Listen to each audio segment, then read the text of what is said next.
masters in their field. World-class chefs with extreme confidence and incomparable skill.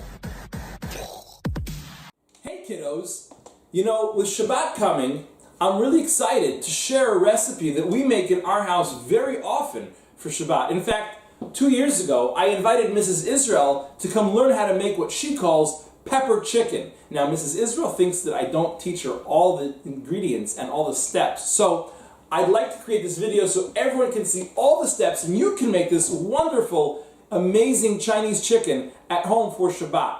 So, right now, we're going to be just prepping our chicken. Here, I have some chicken schnitzels. We're going to be opening that up. And they're going to need to get cut into smaller pieces. What I'm going to need to cut this chicken is a knife. Alright, so, of course, if you're working with this at home, you will need the help of a parent or an older sibling, and double check before you try any of this with your parents. Cutting chicken for Chinese chicken is a little bit tricky. Instead of just cutting slices, you're going to pull away from yourself to make the pieces smaller and somewhat shredded. Now we're going to fast forward this part.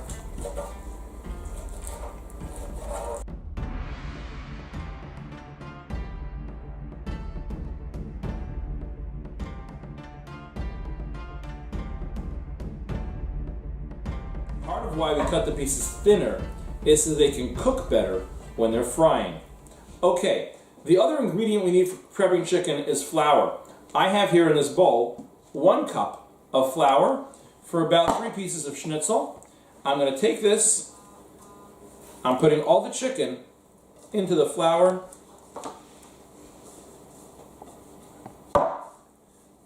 and I'm tossing it together.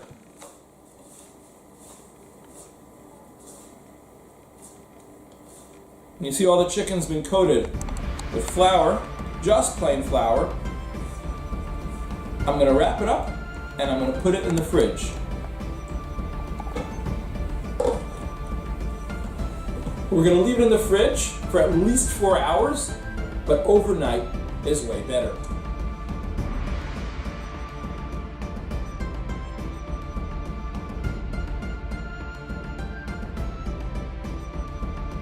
We'll see you later. Okay, so it's been more than 4 hours. In fact, it's been about 15 hours. And my chicken's been chilling in the fridge. So here's what we've got. We've got chicken covered in flour. And we're going to start frying each piece by themselves. There's about a cup of oil in the frying pan. And we're going to wait for that to get hot.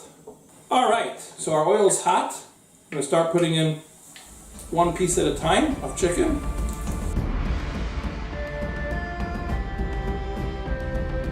When you're frying little pieces of chicken, this is going to make a really crunchy, yummy chicken to put a sweet and spicy sauce over.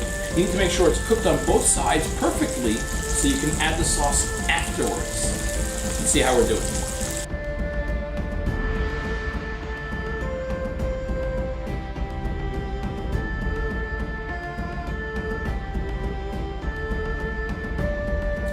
So I've got my chicken piled up over here, it's all fried. I've got my frying pan still hot and cleaned out. I'm returning the chicken back into the frying pan, and here's where the magic really happens. We're going to add amazing, yummy General Tso sauce. Here we go. This is a pretty big container. I only need about 1/3, maybe a little bit more.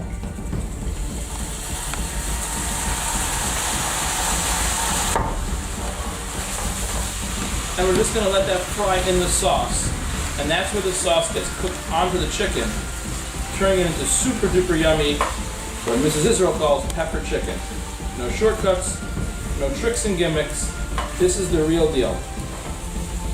It's really simple and really yummy.